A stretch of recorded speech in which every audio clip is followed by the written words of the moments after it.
Down south in North Carolina, dawn breaks over another clear and peaceful Dixie morning.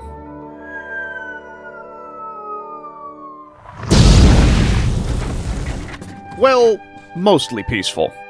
Lion has gotten a little bit confused and is shelling what she thinks are Confederate positions. Unfortunately, those Confederate positions are just the roundhouse.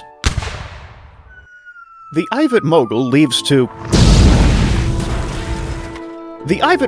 leaves to straighten Lion out. Lion's aim is terrible, thankfully, but no one wants to deal with the paperwork for the noise complaints.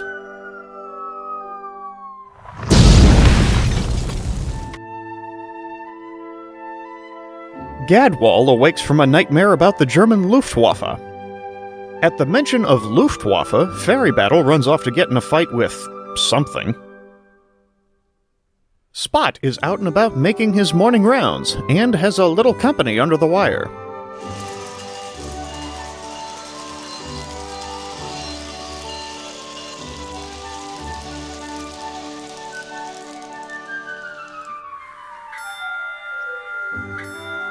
Spot isn't sure what to think about this.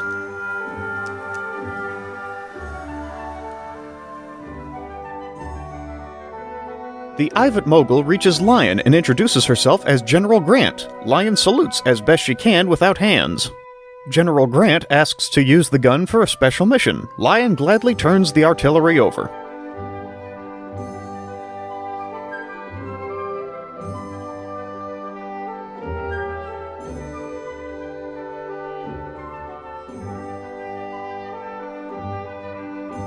Mr. Situational Awareness is back again, and in yet another unhelpful location.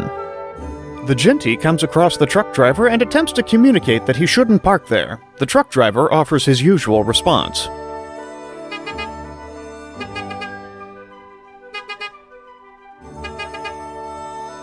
The Genty pushes the truck onto a siding where he shouldn't be a problem, much to the truck driver's chagrin. The Genty returns to her duties. Fairey Battle returns from whatever brawl he got himself into and prepares to take a passenger train. The Ivat Mogul stashes the gun near the diesel surfacing facility where it shouldn't be disturbed, then begins to put together a northbound goods train.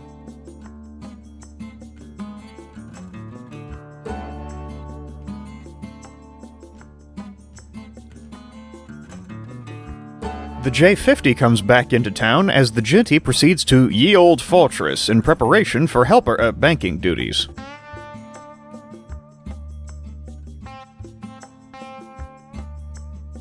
The J-50 sees a particular load aboard the Ivat's train.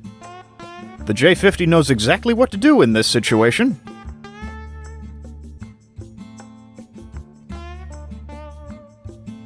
The J-50 has the gun.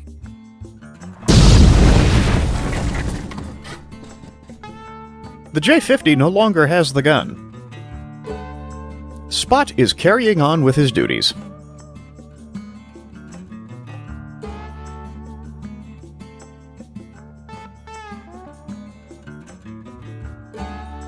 The truck driver has gotten out of the siding and is driving right down the trolley tracks.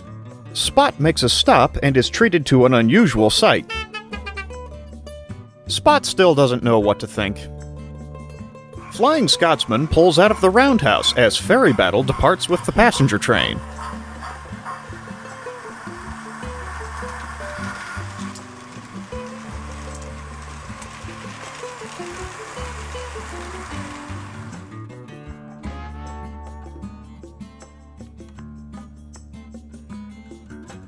Scotsman isn't due for a train anytime soon, but seems to be going for the gun.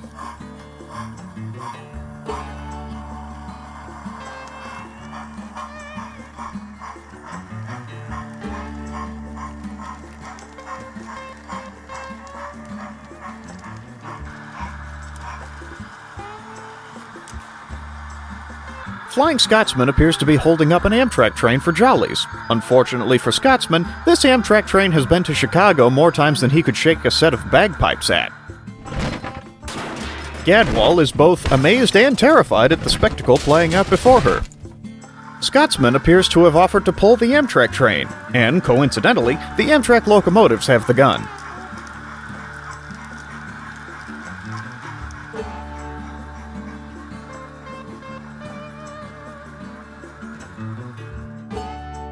The 5600 is coming on duty. The Ivet asks her to go get the strange water wagons from the sawmill.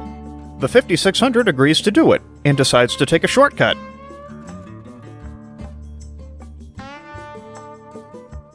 Spot has decided to stop thinking at this point.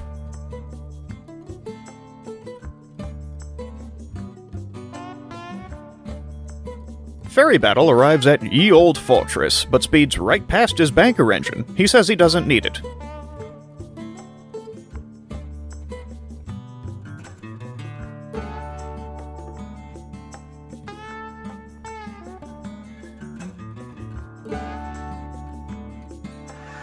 Mallard comes back into town, returning from Washington.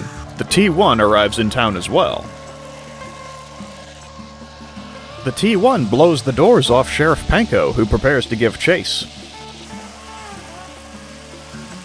The T-1 asks how Mallard likes this for speed. Mallard is not in the mood to engage in this discussion right now. It is at this point that Sheriff Panko realizes he needs a locomotive if he's going to give chase. Fairey Battle has, unsurprisingly, stalled on the hill. The Ginty goes to give him a push, but takes her sweet time to get there.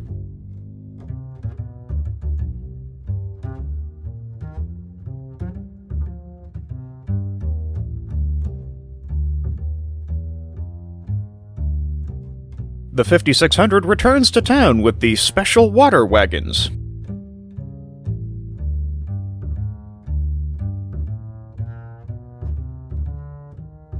The 5600 stashes the wagons next to the switch tower, where they will be no trouble at all. The Ivet Mogul departs with the northbound goods train, quite happy to have some quiet time to herself out on the road.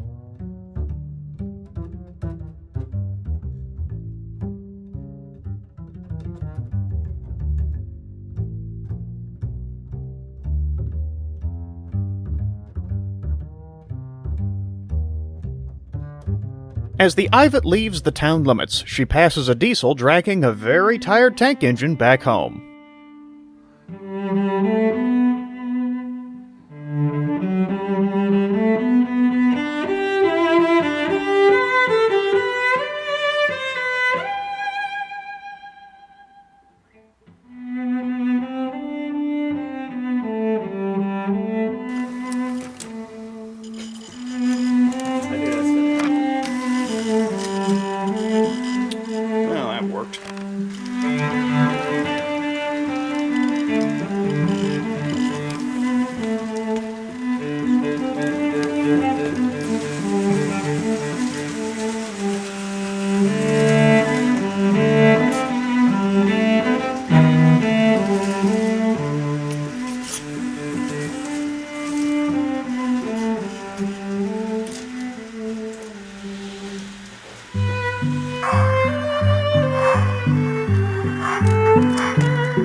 Oh, no, that wasn't loss of power, it's on the ground.